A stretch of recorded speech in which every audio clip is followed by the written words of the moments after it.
Good morning and welcome to Devotion. This week we've been in the parables of Jesus, and today we are going to be talking about the parable of the rich fool. This one is found in Luke chapter 12, verse 13. So let's dive in. Someone in the crowd said to him, "Teacher, tell my brother to divide the inheritance with me." I love this. Jesus is out here teaching, doing his miracles, doing his thing, and this bold brother feels like, oh, finally there's a teacher that's going to put things right. And he's like, yo, Jesus, tell my brother to give me my inheritance, my half of it, my portion of it. It's like, oh my gosh. But of course, Jesus uses this as an opportunity to teach. But he said to him, "Man, who made me a judge and arbiter over you?" And he said to them, "Take care and be on your guard against all covetousness.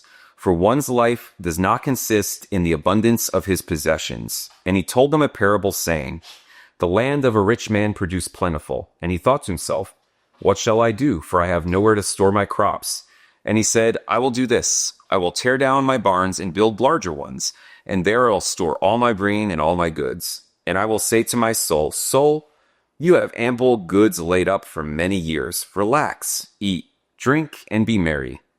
But God said to him, "Fool, this night your soul is required of you, and the things you have prepared, whose will they be? So is the one who lays up treasure for himself and is not rich toward God." Okay, this is great. The whole dialogue here, description of what this man does, how he does it, and what he concludes is to a T of the American dream. It is to a T of what we think is arriving as an American in our society. This dude has a lot of crops. He's actually done well for himself. But you know what? He has a problem. All of his abundance won't fit in his small barns. So he tears them down and builds bigger barns to store all of his crops in. And then what does he do? After he has all of his big barns packed full of all of his grain, his abundance, what does he do? He says to his soul, "Soul, you have ample goods laid up for many years to come. Eat, drink, and be merry." Now, come on. This isn't about pointing the finger. I'm an American. I was raised in this society. I'm born and bred American. So I'm not pointing the finger at anyone. The deal is that I was raised in this culture. So this type of thinking is ingrained in me because it's part of our society. I can't sit over here like I got some self-righteousness and this is not me. I want nothing to do with this. But America and Americans out there, they all want, this is the greed of their hearts. No, listen, this is all of us. If you were raised in this country, if you were raised in another first world country that is abundant in all the things, we all have to face this temptation, okay? Because this is the measuring stick that has been given to us in our society. That if you have these things, if you're prosperous, and all of your toys don't fit in your home anymore, just buy a bigger home. Buy another car. Add on, do more, pack it in.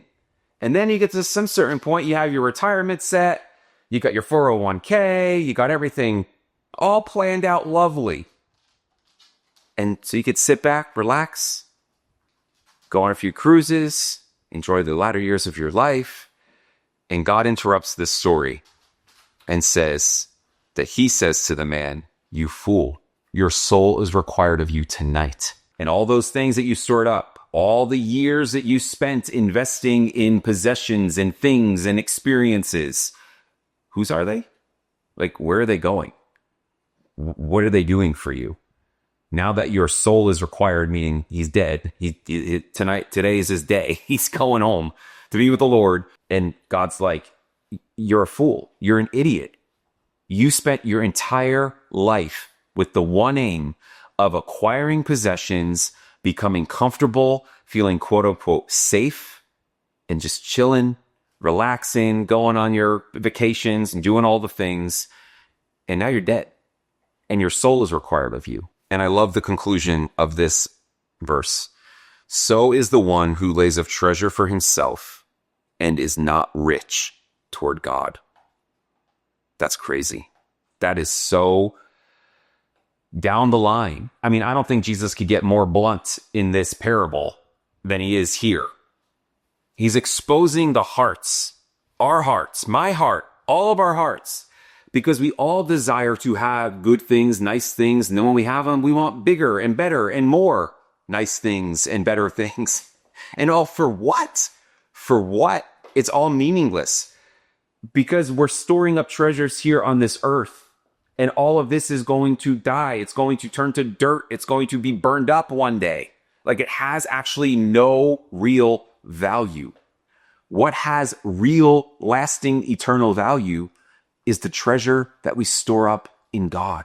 The richness that we invest in God. And what does that look like? That looks like denying ourselves, taking up our cross, and following Christ. And where are we following Christ to? We're following him to an execution. We're following him to death. We're following him to suffering, to injustice. And if we follow him there and we allow that process to happen, then we get resurrection. We get resurrection life, eternal life. So it looks like laying our lives down. It looks like spending our time and our energy and the meditations of our minds on him, asking him, what do you want from this day? What's on your mind? Where should I go? Who should I talk to? Your will be done. Not mine, your will be done. That's how we make an investment into God, into eternity, into things that actually will last forever.